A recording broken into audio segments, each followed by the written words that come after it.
हिंदी फिल्मों ने हमें एक शाश्वत सत्य बताया है कि प्यार अंधा होता है, लेकिन नई सदी के स्टैंड अप कॉमेडियंस और नए रचनाकारों ने इसमें एक प्रैक्टिकल ट्विस्ट जोड़ दिया। लड़का लड़की भले ही प्यार में अंधे हो जाएं, लेकिन लड़की के परिवार वालों की नजरें हमेशा एक्सरे जैसी तेज होती हैं। लड़का कितना कमाता है, क्या करता है, इन सब पर पैनी नजर होती है। लेकिन हाँ, इस एक्सरे वाली आंख पर भी पट्टी तब बन जाती है जब पता चले कि लड़का कोई आम नहीं बल्कि सरकारी नौकरी वाला एक बाबू है, फिर चाहे वो कोई बाबू हो या फिर आईएएस अफसर हो। और अगर वो कह दे कि वो आईएएस अफसर है या फिर रॉ एजेंट है, तब तो भाई साहब चट मंगनी, पट ब्याह और 7 फेरे, सब कुछ सुपर फास्ट मोड में होना तय है। कुछ ऐसा ही गजब का छलावा हुआ उत्तर प्रदेश के गोंडा में। एक शातिर नटवरलाल ने खुद को कभी आईएएस तो कभी देश का खुफिया जासूस बताया। लड़की के परिवार को ऐसा सम्मोहित किया कि उन्होंने बाहें फैलाकर उसका स्वागत किया, अपनी 3 बेटियों की जिंदगी सौंप दी। और बदले में उस ठग ने क्या किया? पहलगाम में सीक्रेट मिशन का बहाना बनाकर झटपट शादी की, बेरोजगार सालियों को नौकरी का झांसा दिया और 6,50,000 रुपए ऐड कर रफू चक्कर हो गया। आखिर क्या है इस नकली जासूस की असली कहानी, समझेंगे इस वीडियो में। नमस्ते, मेरा नाम शुभम है और आप देख रहे हैं खबरगांव। इस ठगी की पटकथा की शुरुआत होती है 2024 के दिसंबर महीने के 17 तारीख से। गोंडा के कोतवाली देहात क्षेत्र में रहने वाली कोमल एक पार्टी में पहुंची। कोमल के पिता नहीं हैं, वो अपनी मां और 2 बहनों के साथ ही रहती हैं। तीनों बहनों ने बीए तक की पढ़ाई की है और नौकरी की तलाश में हाथ पैर मार रही थी। इसी पार्टी में कोमल की मुलाकात गाजीपुर के रहने वाले संदीप सिंह से हुई। मुलाकात बातचीत में बदली और बातचीत बदली दोस्ती में। यही प्रोसीजर होता है। उस वक्त संदीप ने खुद को आईएएस अफसर बताया कि वो भारतीय खुफिया एजेंसी RNAW का अफसर है और उसकी बहन भी एक आईएएस अफसर है और अभी माध्यमिक शिक्षा विभाग की सचिव है।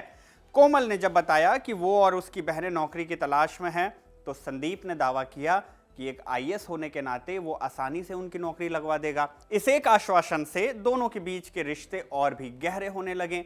आरोप है कि बातचीत के बाद संदीप ने कोमल और उसकी मां को गोंडा के अंबेडकर चौराहे पर बुलाया।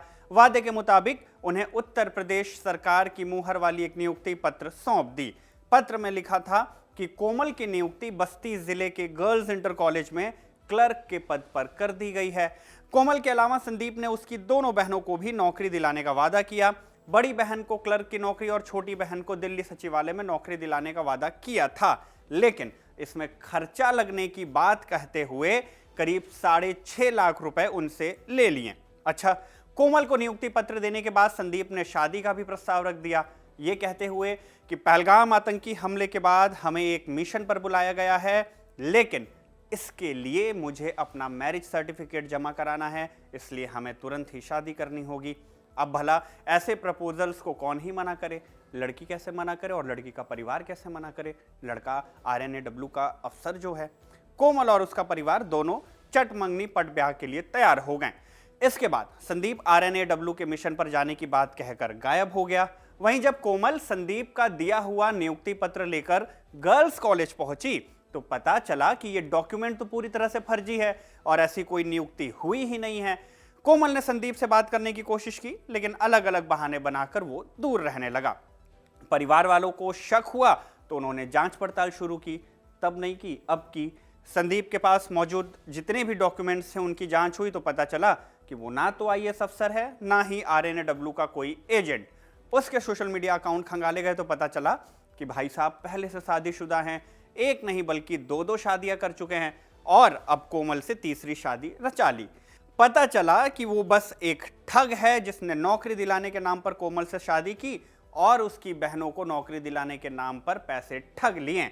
कोमल के परिवार का आरोप है कि जब उन्होंने जांच पड़ताल शुरू की तो संदीप ने उन्हें जान से मारने की धमकी भी दी और फिर वो दोबारा से हो गया गायब।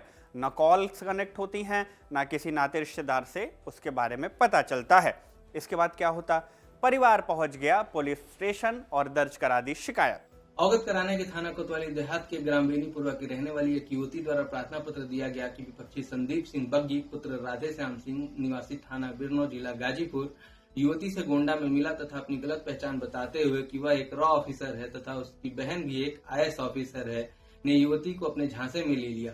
उसने युवती को सरकारी नौकरी का झांसा देते हुए उससे कुछ पैसे भी ले लिए। बाद में उसने युवती व उसके परिजनों को विश्वास में लेकर युवती से 25/4/2025 को जनपद गोंडा में शादी कर ली। युवती को जब इस बात पर शक हुआ तो उसने एक प्रार्थना पत्र दिया, जिसकी प्राथमिक जांच में लगाए गए आरोप प्रथम दृष्टया सही प्रमाणित होते हुए थाना कोतवाली नगर में सुसंगत धाराओं में अभियोग पंजीकृत कर लिया गया है। आपको अवगत कराना है कि उक्त अभियुक्त के विरुद्ध जनपद गोंडा और जनपद गाजीपुर में पूर्व में भी कई मुकदमे दर्ज हैं।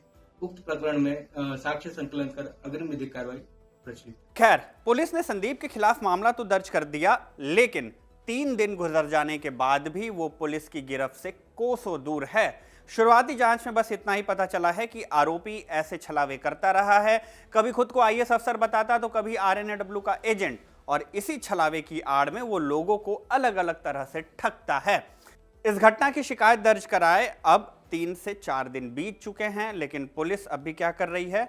आधिकारिक बयान में बस यही कहती है कि जांच जारी है और हम ये तलाशने की कोशिश कर रहे हैं कि कहीं ये कोई संगठित गिरोह का काम तो नहीं है जो इस तरह के छलावे के जरिए परिवारों को ठगता हो। आश्वासन दिया गया है कि जल्द ही आरोपी पुलिस की गिरफ्त में होगा। कब होगा, इस मामले में आगे क्या अपडेट आती है, जो कुछ भी हमें पता चलेगा हम आपको जरूर बताएंगे। फिलहाल बस इतना ही पता है कि ये ठग ठगी करके फरार है। आगे जो भी जानकारी होगी आप तक पहुंचाई जाएगी। मेरा नाम शुभम है, कैमरे के पीछे मेरे साथी सर्वेश हैं। आप देखते रहिए खबरगांव।